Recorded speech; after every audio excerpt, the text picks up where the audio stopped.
Hi, I'm Belinda, and welcome to Storytime with Belinda. Here, every story has a heartbeat, and each one is made to connect with you. Whether we're exploring a far off land or talking about something close to home, I hope you find a little piece of yourself in each tale. Let's get started, and thank you for being here. The Dark History of 17th Century Scotland. The 17th century was a time of profound upheaval and transformation for Scotland, a nation steeped in history, yet grappling with the pressures of a changing world. This period was marked by relentless conflict, not just between warring factions, but within the very soul of the country. It was a century where the forces of religion, politics, and survival collided, leaving a legacy of bloodshed, resilience, and sorrow that would shape Scotland for generations. Scotland's landscape, with its brooding highlands, tempestuous coasts, and ancient castles, seemed almost to mirror the inner turmoil of its people. The stark beauty of the land was a backdrop to centuries-old feuds and struggles for power. The cities, meanwhile, bustled with life, albeit harsh and unforgiving, where overcrowding and disease were constant threats. In the countryside, communities were tight-knit, bound by tradition and the ever-present hand of the Kirk, which sought to guide their moral and spiritual lives. The century began with hope but quickly descended into chaos as Scotland found itself embroiled in religious wars, economic despair, and societal fear.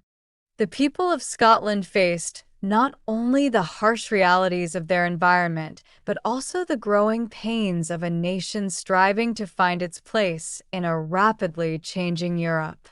This was an era where kings were challenged, faith was tested, and the very identity of Scotland was at stake. The stories from this time, of the Covenanters' defiance, the witch trials' horror, the Highland clan's fierce independence, and the tragic folly of the Darien Scheme, are not just tales of the past. They are reflections of a people enduring through the darkness, their legacy etched into the fabric of Scottish identity. The 17th century in Scotland was a land caught between ancient traditions and the dawn of modernity. Its geography, with rugged highlands to the north, fertile lowlands to the south, and a jagged coastline battered by the North Sea, played a significant role in shaping the lives and culture of its people. The highlands were wild and remote, with towering mountains, deep glens, and wind-swept moors. These natural barriers fostered a sense of isolation and independence among the Highland clans, who developed their own customs and a fierce loyalty to their chieftains. In contrast, the lowlands, where cities like Edinburgh and Glasgow began to grow, were more accessible and influenced by the broader currents of European politics and trade. Edinburgh, the capital, was a city of stark contrasts. It was home to the grandiose Holyrood Palace and the imposing Edinburgh Castle, yet its streets were crowded with tenements where the poor lived in squalor. The Auld Reekie, as Edinburgh was nicknamed, was known for its foul air, a result of the open sewers and the dense population crammed into narrow alleys and towering buildings. Beyond the cities, rural life dominated. Villages dotted the countryside, where farmers tilled the land and tended livestock, their lives dictated by the seasons and the whims of nature. The Kirk, or the Church of Scotland, played a central role in these communities, enforcing strict moral codes and often serving as the only source of education and social order.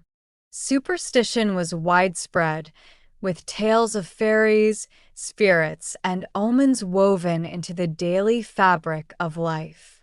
This blend of deep religious faith and folklore created a society that was both pious and fearful of the supernatural. The political landscape was just as tumultuous as the physical one. Scotland was a kingdom in flux, with its rulers trying to navigate the complex relationship with England while maintaining control over a fractious and often rebellious populace. The century would see Scotland embroiled in a series of wars and uprisings, driven by a fierce desire for religious and political autonomy. Amidst this backdrop, Scotland's people, from the nobility to the common folk, lived lives that were both vibrant and fraught with peril. The 17th century was a crucible in which Scotland's identity was forged, tempered by the fires of conflict and the ceaseless struggle against the forces that sought to shape its destiny. The story of the Covenanters is one of defiance, faith, and tragic sacrifice, encapsulating the religious struggles that gripped Scotland during the 17th century. At the heart of this conflict was the determination of the Scottish Presbyterians to maintain their religious independence against the encroachments of the monarchy, particularly the efforts of King Charles I and his successors to impose Anglican practices on the Scottish Church. The trouble began in 1637 when Charles I attempted to introduce a new prayer book modeled after the Anglican Book of Common Prayer into Scottish worship. This move was met with widespread outrage. To the devout Presbyterians, it was a blatant attack on their faith and governance of their church, which they believed should be free from royal interference. The Scottish Church, or Kirk, was rooted in the principles of the Reformation, emphasizing a direct relationship between the individual and God, without the hierarchical structure of bishops that the Anglican Church endorsed. In response, a group of Scottish nobles, clergy, and commoners drafted and signed the National Covenant in 1638, pledging to resist any attempt to alter their religious practices without the consent of the Scottish people. This document was not just a declaration of religious intent, but a powerful political statement, asserting the rights of the Scots to govern their own church affairs. Those who signed the covenant became known as the Covenanters. The covenant quickly gained widespread support across Scotland, sparking a movement that would challenge the very authority of the king. The Bishops' Wars, 1639 to 1640, were the first major conflicts between the Covenanters and the royal forces. The Covenanters organized their own army, composed of both nobles and common folk, motivated by a shared belief in their cause. Despite being less well-equipped than the king's forces, their passion and the support of the populace allowed them to achieve significant victories, temporarily securing their religious freedoms. However, the struggle was far from over.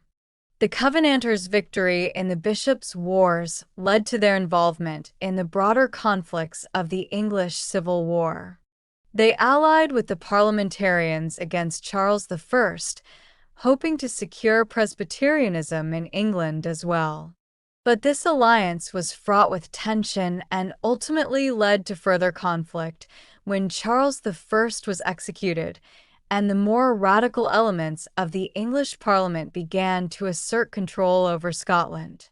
The rise of Oliver Cromwell and the imposition of his rule over Scotland following the Battle of Dunbar in 1650 crushed the hopes of the Covenanters for a truly independent Presbyterian state. Many Covenanters continued to resist, retreating to the hills and moors to hold clandestine worship services, known as conventicles, in defiance of the ban on their faith practices. These secret gatherings were dangerous, as attending or hosting them could lead to arrest, imprisonment, or execution.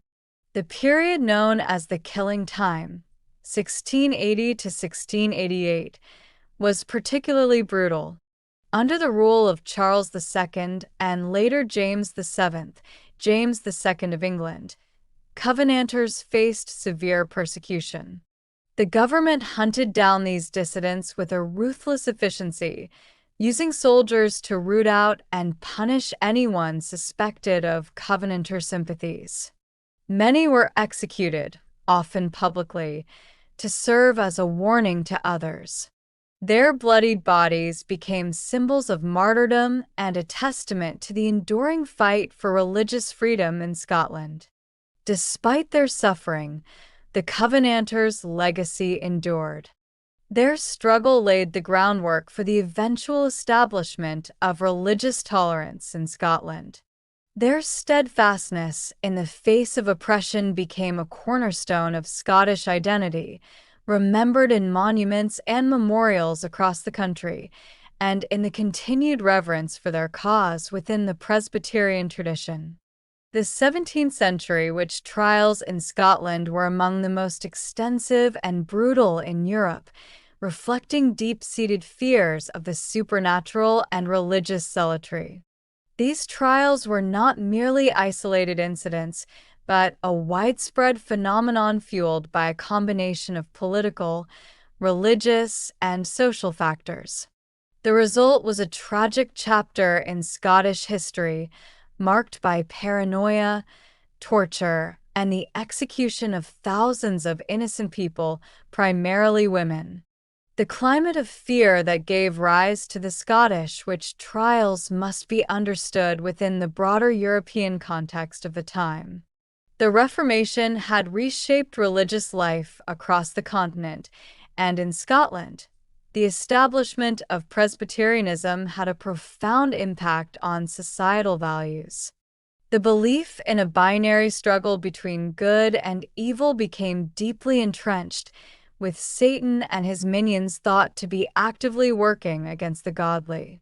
This binary worldview made the presence of witches, a term broadly applied to anyone believed to consort with the devil, an existential threat.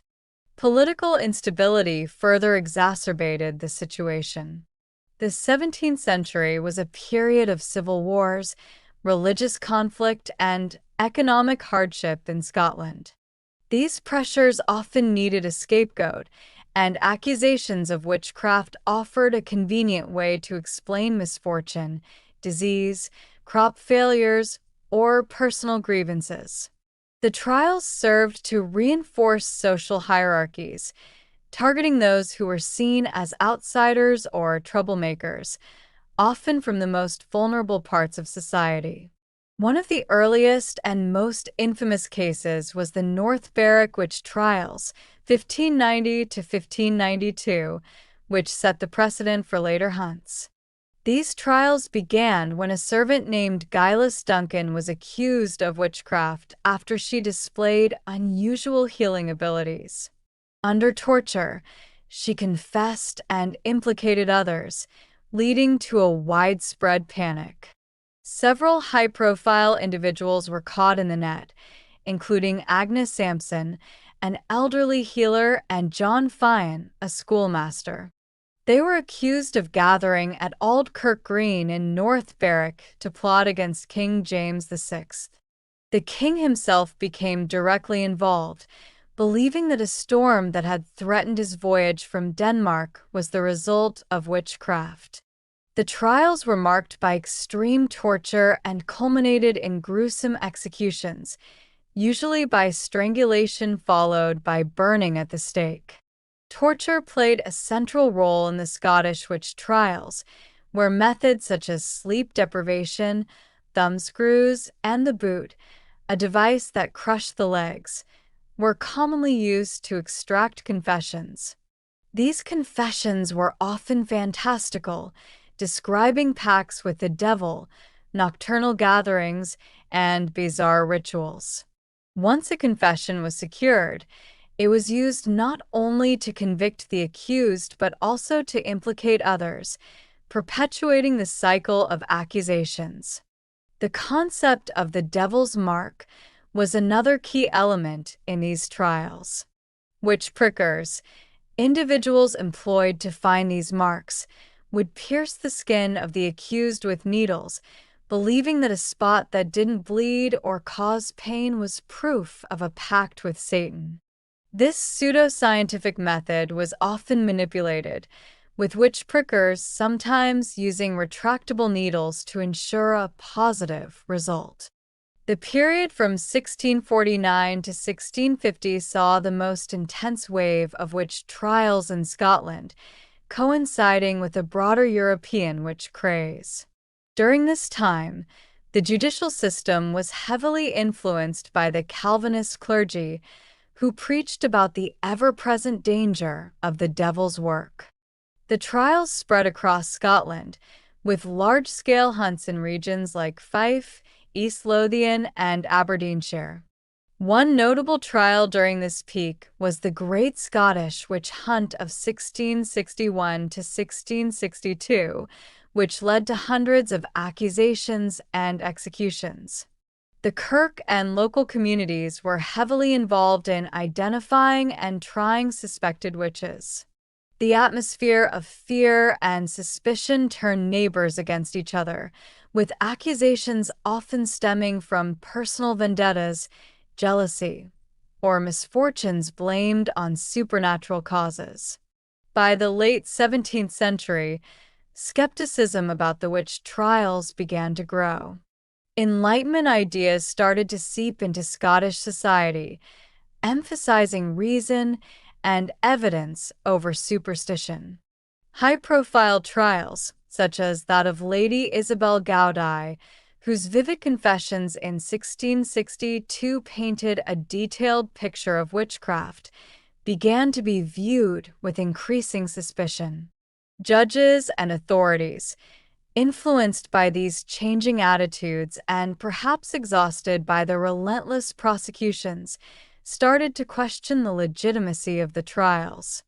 The last recorded execution for witchcraft in Scotland occurred in 1727, with the case of Janet Horne in Dorna. By this time, public opinion had shifted significantly, and the Witchcraft Act of 1736 formally ended the legal persecution of witches in Scotland, decriminalizing witchcraft and making it illegal to accuse someone of practicing it. The legacy of the witch trials is a somber reminder of the dangers of mass hysteria and the misuse of power. The trials disproportionately targeted women, particularly those who were older, unmarried, or economically disadvantaged.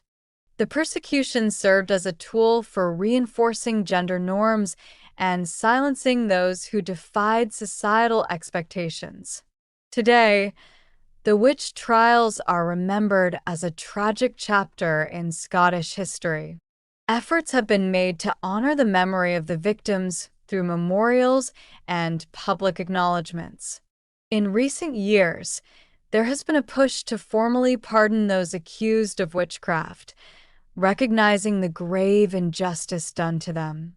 The Highland clans of Scotland are perhaps one of the most iconic aspects of Scottish history and culture, and their legacy is still celebrated today.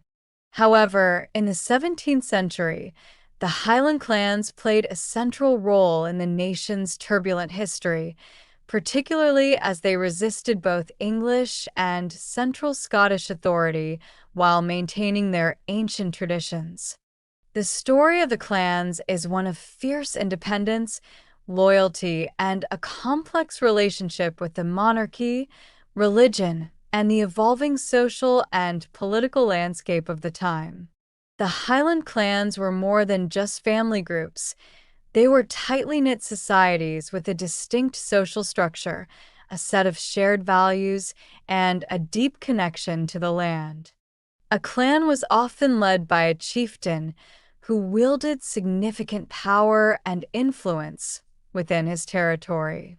The chieftain was the ultimate authority, overseeing not only matters of governance but also justice, military affairs, and the clan's relationship with neighboring clans. Beneath the chieftain were the clan's warriors, farmers, and other members, all bound by a sense of shared identity and loyalty to their leader. At the heart of clan life was the concept of clan loyalty, a principle that governed personal relationships and military alliances. Members of a clan were expected to support one another in both peaceful and wartime contexts. The clan was often centered around a stronghold, usually a castle or fortified dwelling, where the chief lived with his family, surrounded by his closest followers. The clan's deep attachment to their land was integral to their identity, with their ancestral lands often viewed as sacred. The Highland culture was distinct from that of the Lowlands. The Highlanders spoke Gaelic, and their daily lives were steeped in traditions of music, storytelling, and a fierce warrior ethos. The bagpipes, tartan kilts, and distinctive clan crests became enduring symbols of this unique culture. The clans also had their own systems of law, called the Celtic law, which was rooted in ancient Gaelic customs and often governed the clan's interactions with other clans and the wider society. The clans were known for their warrior spirit, and much of their identity was shaped by military culture. Young men were trained in the arts of combat from an early age, with a particular focus on the sword and the claymore, a large, two-handed sword that became a symbol of Highland power. These warriors were often feared and respected throughout Europe, both for their ferocity in battle and their honor-bound codes of conduct. Throughout the 17th century, the clan's relationship with the Scottish monarchy and later the English crown was marked by tension, resistance, and occasional collaboration. The Highlands, geographically isolated and culturally distinct from the Lowlands, had long been a hotbed of resistance to external authority. This was especially true during the reign of the Stuart kings, particularly James VI, who also became James I of England, who sought to impose central control over the entire Kingdom of Scotland. James VI's efforts to exert royal authority in the Highlands were met with fierce opposition from the clan chiefs, who valued their independence above all else. During the early 1600s, the Scottish crown attempted to undermine the power of the Highland chiefs by using both diplomacy and force, seeking to integrate the region into a more centralized nation-state. Yet the monarchy's efforts to suppress the Highland clans were largely ineffective, as the chieftains wielded considerable military power and commanded the loyalty of their clansmen. In 1644, during the midst of the English Civil War, the Highlands were once again a hotbed of political unrest. The clans rallied behind Charles I, supporting the royalist cause against the forces of the parliamentarians. However, by the end of the war and the eventual execution of Charles I in 1649, the Highland clans found themselves increasingly at odds with both the Scottish Parliament and the English Commonwealth, which had annexed Scotland. The growing tensions between the Covenanters and the monarchy had significant implications for the Highlands. The Covenanters, a religious and political movement that sought to preserve Presbyterianism in Scotland, became increasingly influential in the Lowlands. Many of the Highland chiefs, however, were Catholic or deeply traditional in their beliefs, which placed them in direct opposition to the Covenanters' Presbyterian agenda.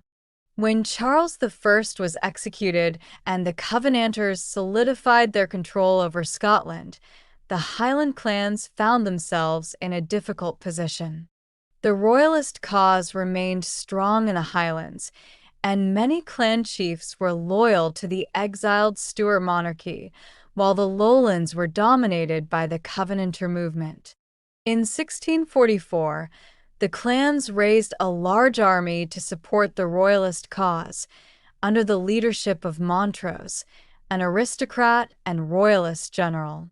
The royalist forces, bolstered by the Highland clans, won a series of stunning victories in the Battle of Kilsyth, 1645, and Alden, which gave them control of much of Scotland. However, the success was short-lived.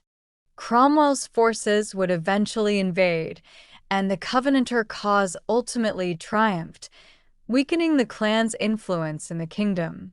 The final chapter in the Highland clan story came in the early 18th century with the Jacobite rebellions, a series of uprisings that sought to restore the Stuart monarchy to the throne of Britain.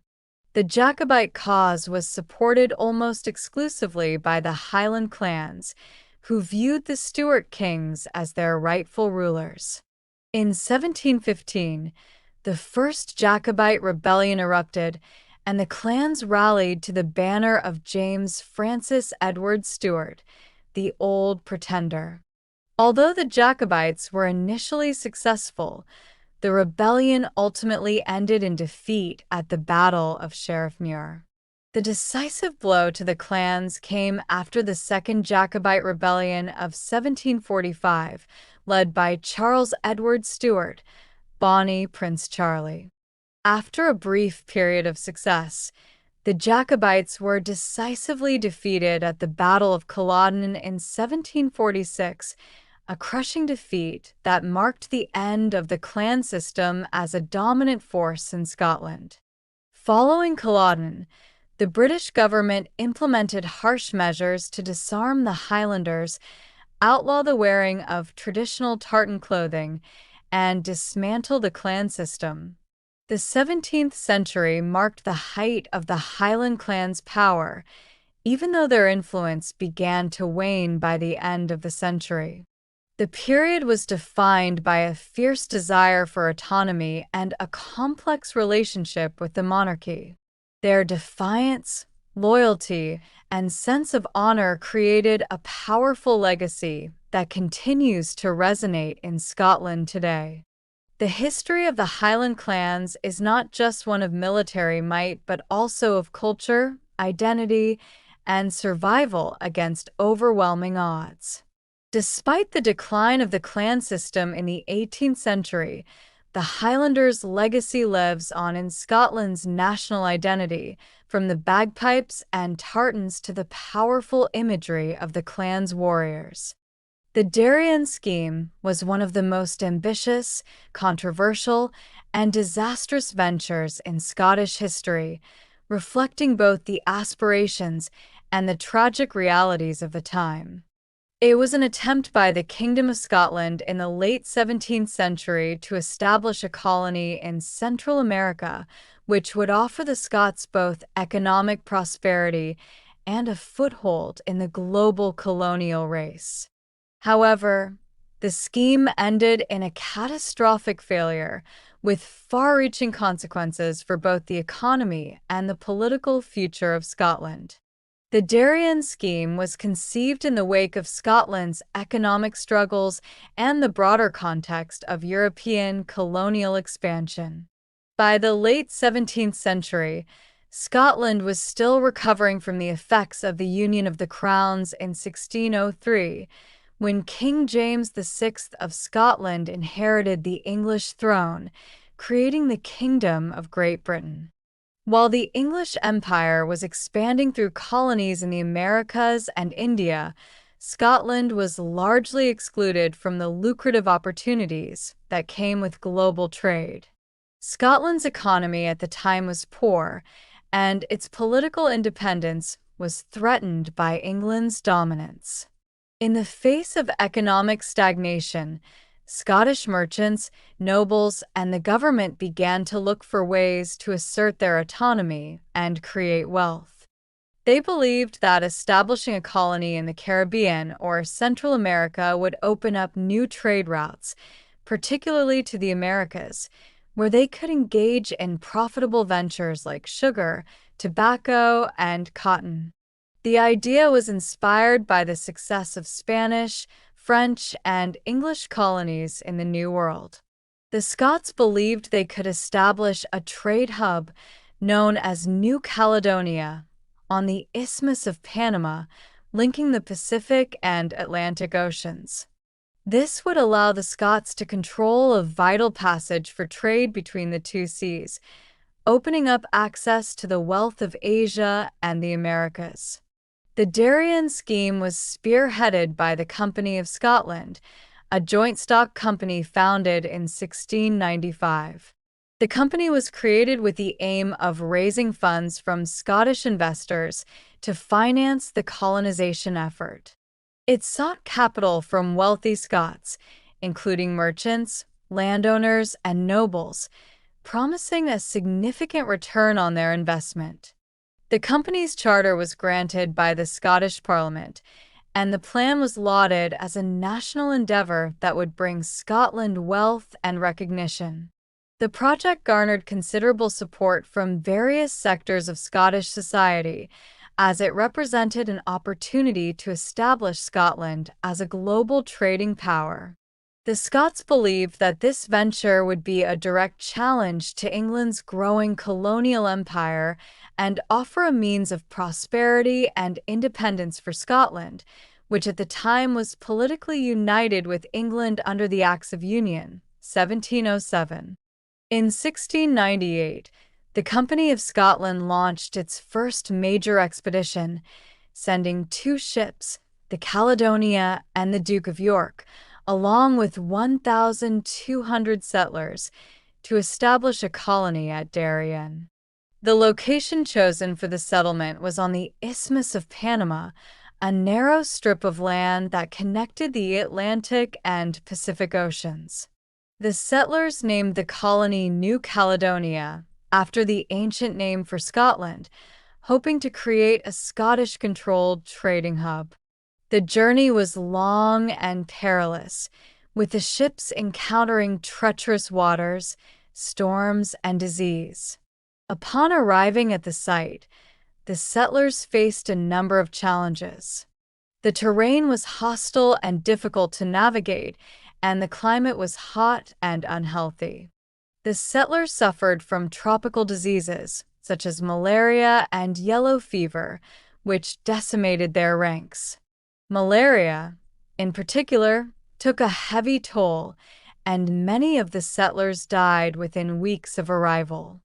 The indigenous people of the area, who had previously had limited contact with Europeans, were wary of the settlers, and relations with the local tribes were tense.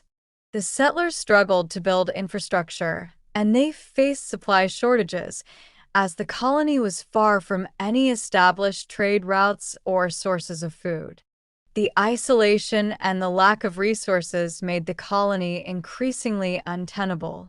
The Darien scheme's failure was further compounded by external factors, particularly the involvement of England and Spain.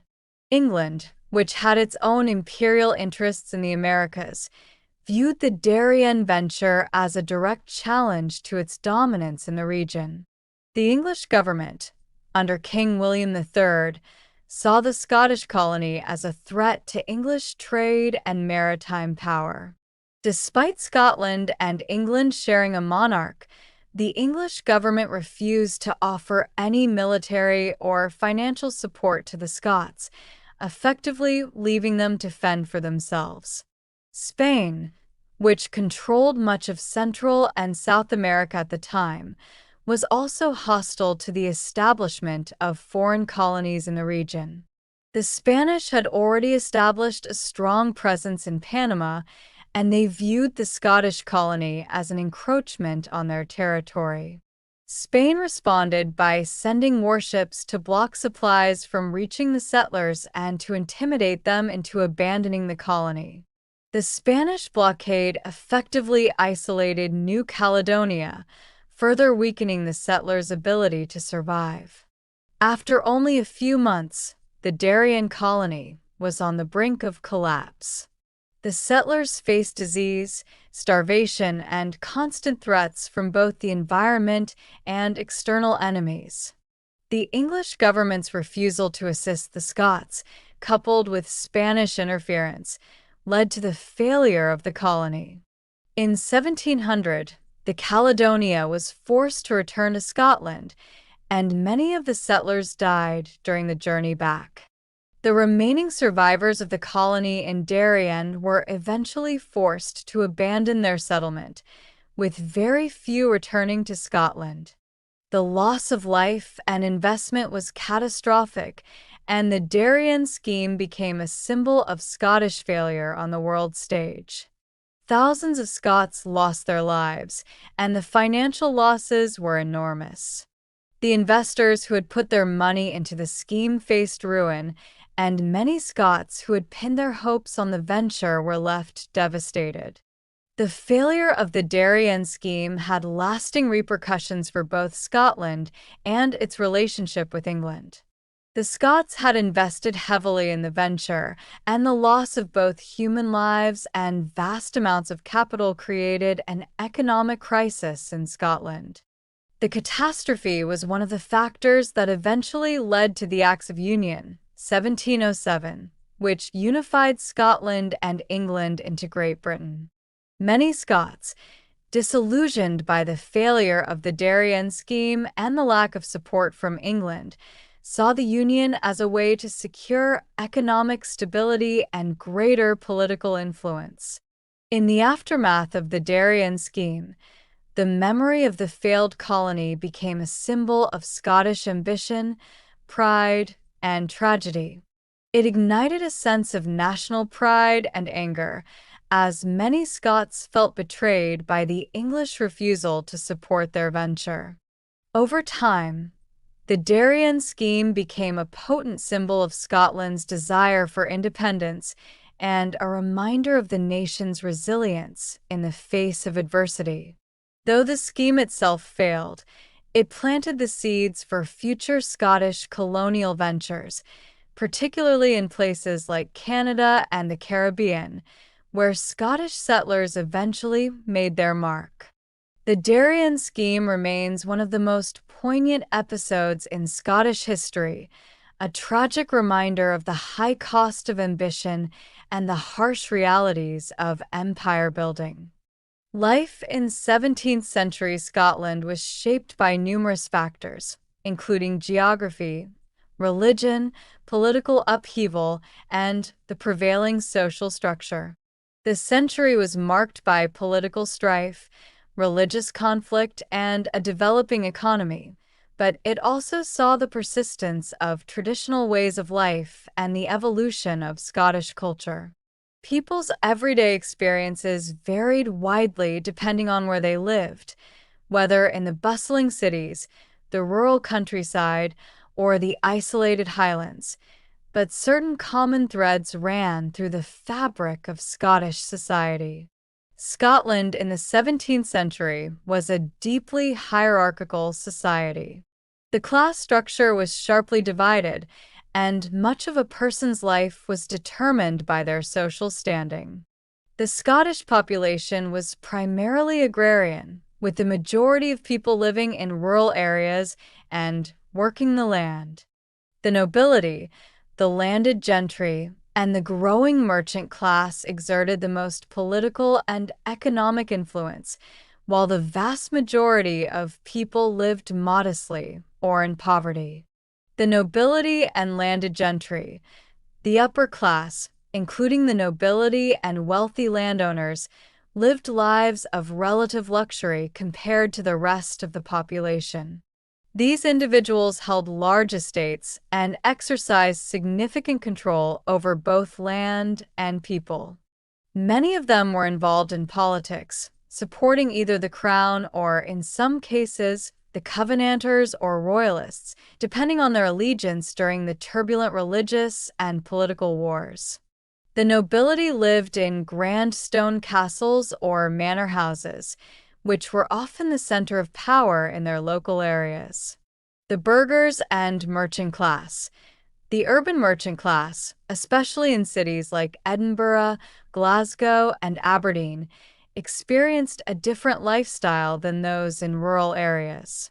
These merchants were involved in local and international trade, often dealing in goods like wool, textiles, and fish, or importing products like wine, salt, and luxury goods from abroad. While their lives were more comfortable than those of rural peasants, they were still subject to economic fluctuations and political instability. The peasantry and rural life. The majority of Scotland's population was engaged in farming or herding. Rural life was difficult and marked by hard physical labor. Peasants, or crofting families, worked small parcels of land, often under the authority of a local laird. They grew crops like oats, barley, and wheat, and raised animals for milk, wool, and meat. They also had to pay rents and other dues to their landlords, often in the form of labor or a portion of their produce. Women's roles. In 17th century Scotland, women's roles were largely confined to the home and family. Women in the nobility managed households, organized social events, and ensured the maintenance of family connections. In the lower classes, women were essential to agricultural work, managing the household, caring for children, and performing various tasks such as cooking, spinning, and weaving. A woman's social and economic opportunities were largely determined by her marital status and her husband's occupation or wealth. Religion played a central role in shaping daily life for Scots in the 17th century. Scotland had officially become a Presbyterian nation in 1560, and this religious affiliation remained a defining feature of Scottish life throughout the century. The Kirk, the Church of Scotland, was not only the religious center of life, but also a powerful political force that wielded influence over many aspects of everyday affairs. Church attendance. For many Scots, the week was dominated by attendance at church services. Sunday was a day of religious observance, where the congregation would gather for long, often monotonous, services that could last several hours. Sermons were lengthy and serious, with ministers preaching fire and brimstone messages. The Kirk had strict rules for behavior, and failing to attend church was seen as a severe moral failing. For many in rural areas, church was the only opportunity to meet with people from outside their immediate family or village, and social interaction was limited to these communal gatherings. Religious tensions. Throughout the 17th century, Scotland experienced intense religious conflict, particularly between Presbyterians and Catholics. These religious divisions were most evident during the Covenanter period, when Presbyterian Scots fought to maintain their form of worship in opposition to Catholic monarchs like James VI and later Charles I. Tensions led to a series of wars, including the Wars of the Three Kingdoms, 1639 to 1651, which further divided families and communities. The trauma of these religious and political conflicts affected everyday life, with neighbors, friends, and even families often divided by their religious affiliations.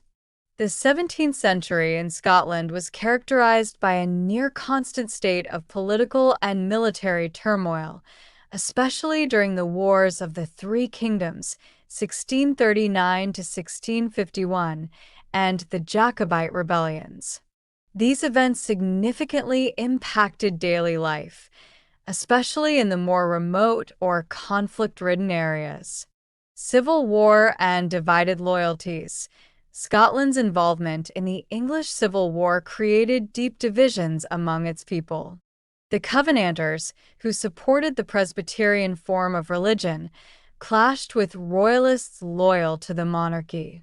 In rural areas and the Highlands, where loyalties were often split, people had to navigate complex allegiances. Some families would support the crown, while others sided with the Covenanters, leading to local conflict and the suffering of ordinary people caught in the crossfire. The influence of the clan system. In the Highlands, life was more heavily influenced by the clan system. Clans were tight-knit family groups, with a chief at the helm. These clans were often in conflict with one another, and their feuds could disrupt entire communities. This was particularly true during the Jacobite rebellions, when various Highland clans rallied behind the Stuart cause, hoping to restore the monarchy. For the common folk in the Highlands, this meant living in an environment of shifting alliances, feuding chiefs, and periodic warfare. The daily life of Scots in the 17th century was focused on subsistence living, with much of the population working the land or performing crafts. The pace of life was dictated by the seasons, with planting and harvest cycles framing the agricultural year. Agriculture. For the majority of Scots, life revolved around farming. The crops grown were largely for personal consumption, though some were sold in local markets. Peasants cultivated oats, barley, and rye, staples of the Scottish diet, which were turned into porridge, bread, or ale. Livestock like cattle, sheep, and goats were essential for providing meat, milk, wool, and leather. The majority of Scots did not live in permanent villages, but in small hamlets or isolated farmsteads, often surrounded by open fields or woodlands. Household and craft work. Daily life also involved domestic work, which included tasks such as cooking, cleaning, weaving, and spinning. Women were responsible for managing the home, and many of them would weave their own clothing, while men often worked as blacksmiths, weavers, or carpenters, depending on the region. In urban areas, tradesmen and artisans made goods for local and international markets, creating the beginnings of a burgeoning urban economy. Clothing and material culture. Clothing in 17th century Scotland varied significantly by class and region. Nobles wore fine woolen fabrics, silks, and velvets, often with elaborate embroidery. Peasants, on the other hand, wore simpler woolen garments, often homemade, such as kilt-like skirts, coats, and tartan shawls. The use of tartan became particularly associated with Highland culture, although it was also worn in lowland areas by the 17th century. The simplest homes were built from timber, stone, or thatch and furnished with basic necessities. In the Highlands, even more rudimentary structures, such as bothies, were used, which provided little more than shelter and warmth. Everyday life in 17th century Scotland was characterized by hardship, religious fervor, political unrest, and deep social divisions. The majority of Scots lived in rural, agrarian settings and were heavily influenced by the seasons, their religious beliefs, and the demands of the land. Social status played a significant role in determining a person's opportunities and lifestyle, with the upper classes enjoying a relatively comfortable life while the poor struggled for survival.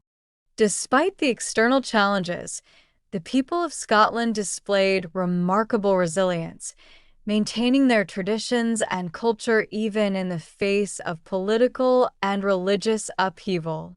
The fabric of everyday life in 17th century Scotland provides a vivid portrait of a society in transition as it navigated the forces of change that would eventually reshape the country.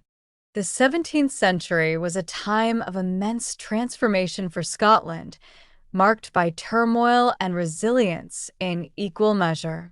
Everyday life during this period was often harsh and challenging, shaped by the interplay of religious fervor, political unrest, and the harsh realities of a largely agrarian society.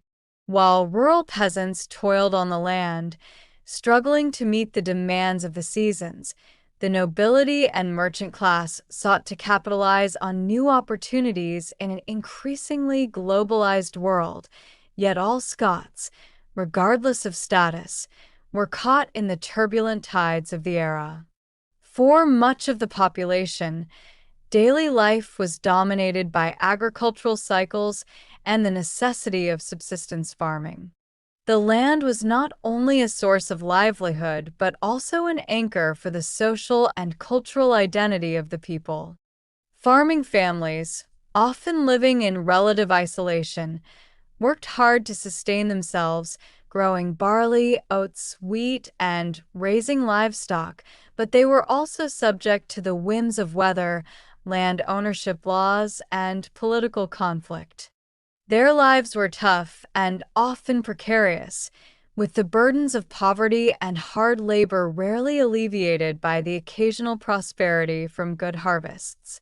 Yet amidst such hardship, the Scottish people displayed an extraordinary resilience. Religion, particularly Presbyterianism, provided a sense of purpose, unity, and moral guidance, even as it often divided the country and set communities at odds during times of political conflict. The Kirk, with its austere sermons and demands for piety, bound communities together and reinforced a strong moral framework within society, even when social and political turmoil rocked the nation. The Covenanters, with their unwavering devotion to maintaining a Presbyterian church, embodied this intense sense of religious conviction, driving them to stand firm against both royal power and Catholicism. This period also saw profound shifts in the clan culture of the Highlands, where family loyalty and the authority of clan chiefs were paramount. However, the rising power of the centralized state and the encroachment of English authority through the Wars of the Three Kingdoms and Jacobite uprisings began to erode the traditional way of life. The collapse of the clan system and the brutal suppression of the Highlanders after the failure of the Jacobite rebellions represented the end of an era.